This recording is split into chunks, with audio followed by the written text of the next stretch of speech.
Welcome to bird media. నేను మీ పవన్ కృష్ణమూర్తి. మన మధ్యన బీజేపీ నేత సినీ నటి మాధవీలత గారు లడ్డు దానికి తిరుమల లడ్డూకి సంబంధించి స్వామివారి కళ్యాణ లడ్డూలు అందాయి, అవి చాలా గట్టిగా ఉన్నాయి, షుగర్ పౌడర్ తిన్నట్టుగా ఉంది అంటూ వ్యాఖ్యానం చేశారు. విజిలెన్స్ వాళ్ళు ఆవిడ కాల్ చేసి ఎప్పుడు కొన్నారు, ఎక్కడ కొన్నారు, బ్యాచ్ ఏంటి ఇవన్నీ అడిగారు అని చెప్పారు.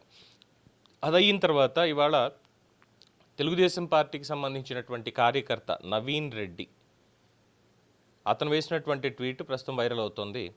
Visited Tirumala Tirupati Devasthanams on March 18th with my 6 months old darshan was divine. Smooth and beautiful, but deeply disappointed with Laddu Prasadam quality at counter number 13.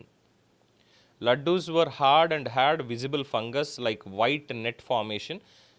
Batch dated March 16th, 3 to 11 p.m. Staff claimed it was sugar powder, but it clearly wasn't. Even Seva volunteers beside me confirmed the same. I so wish I had my phone with me to capture the photos. Request authorities ensure strict quality check for Prasadam. I am a hardcore supporter of TD Telugudesam party, but devotion is bigger than any party or government. Devotees deserve better at such a sacred place. 18వ తేదీన నా 6 నెలల పాపతోటి దర్శనానికి వెళ్ళాను. దర్శనం అద్భుతంగా జరిగింది, చాలా స్మూత్గా జరిగింది. కానీ లడ్డూ ప్రసాదం దగ్గరకు వచ్చరికి లడ్డు గట్టిగా ఉంది, దాని మీద ఫంగస్ లాగా తెల్లటి పొడిలా ఉంటే దాన్ని చక్కెర పొడి అని చెప్పిన వాళ్ళు అన్నారు. కానీ పక్కన ఉన్నటువంటి సేవా వాలంటీర్లు లేదండి అది చక్కెర పొడి కాదు, మీరు అన్నది కరెక్ట్ అని వాళ్ళు కూడా అన్నారు. ఇక్కడ పార్టీ కంటే భక్తి అనేటువంటిది ఇంకా ఎక్కువ. సో దీని మీద దయచేసి చర్యలు తీసుకోండి అని చెప్పి మార్చి 16 3 గంటల నుంచి 11 గంటల మధ్యలో తయారు చేసినటువంటి లడ్డూలు, బ్యాచ్ నెంబర్, డేట్ అన్నీ కూడా దాని మీద వేశారంటే అంతకుముందు 2 రోజుల క్రితమే తయారు చేసినటువంటి లడ్డూలు అని చెప్పి తను వేశాడు. ఇక దొరికిందే సందు వైఎస్ఆర్సీపీకి సంబంధించిన సోషల్ మీడియా అయితే దీన్ని ఏకి పారేస్తోంది. శ్రీవారి లడ్డు బూజు పట్టింది అంటూ టీడీపీ కార్యకర్త ఎక్స్లో పోస్టు. భక్తుడు నిలదీస్తే అది చక్కెర పొడి అంటూ సిబ్బంది బుకాయింపు, అది బూజు అని నిర్ధారించిన అక్కడ ఉన్న సేవా వాలంటీర్లు. లడ్డూల నాణ్యతను తనిఖీ చేసే వ్యవస్థ నిద్రపోతుందా? ఎక్స్ వేదికగా టీటీడీ దొలతనాన్ని ఎంటగట్టిన టీడీపీ కార్యకర్త. ప్రసాదం పవిత్రతను ఇలాగైనా కాపాడేది బాబు అంటూ వైఎస్ఆర్సీపీ పోస్టర్సు. ఇంకా మొదలైంది. సరే, దీని మీద మిక్స్డ్ ఒపీనియన్స్ అనేవి సోషల్ మీడియాలో కూడా వస్తున్నాయండి.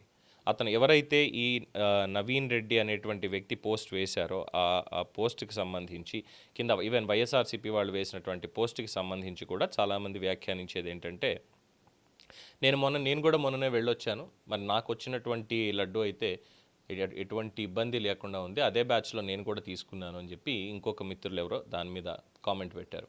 అలాగే అంతకుముందు వైఎస్ఆర్సీపీ సోషల్ మీడియాలో వేసినటువంటి పోస్టర్ కింద కామెంట్స్ పెడుతూ ఎన్ఆర్ఐ భక్తులకు ఆయన 2023లో నేను తీసుకెళ్ళినటువంటి లడ్డూలు 2 రోజులు కూడా నాకు ఉండలేదు, కానీ 2024లో వచ్చి నేను తీసుకెళ్ళినటువంటి లడ్డూలు, స్వామివారి లడ్డూలు దాదాపు 3 నెలలైనా సరే నాకు ఎక్కడ పాడవ్వలేదు అంటూ వాళ్ళు పెట్టారు. ఇలా చాలామంది చాలా పెడుతున్నారు.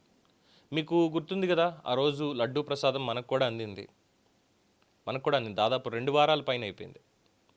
ఇప్పటికీ ఇంకా ఇంత ముక్క నేను లోపల దాచిపెట్టుకున్నాను. అదే పచ్చకర్పూరం వాసన ఇంకా ఎక్కడా చెడిపోయినట్టు కానీ, పులుపు అనేది, ఎందుకంటే నార్మల్గా పంచదార లడ్డు పంచదార మైదా వేస్తాం, శనగపిండి ఇవన్నీ వేసి చేస్తాం కాబట్టి ఈ లడ్డు పులుపు వస్తుంది ప్రాపర్గా స్టోర్ చేసుకోకపోతే. కానీ నాకు అటువంటి పులుపు వాసన కూడా ఏది లేదు. ఎస్, డ్రై అవుతుంది లైట్గా, 2 వారాలు దాటింది. అంత మెత్తగా అంటే ఏదో చేతితో పట్టుకుంటే నెయ్యి అంతా ఇంకా చేతికి అంటుకోవాలనేటువంటిగా అయితే లేదు, బట్ ఆ నెయ్యి టేస్ట్ ఇంకా అలాగే ఉంది. సో ఇక్కడ ఎటువంటి ఇబ్బంది లేదు, డెఫినెట్గా నా వరకు అయితే ఎటువంటి ఇబ్బంది లేదు.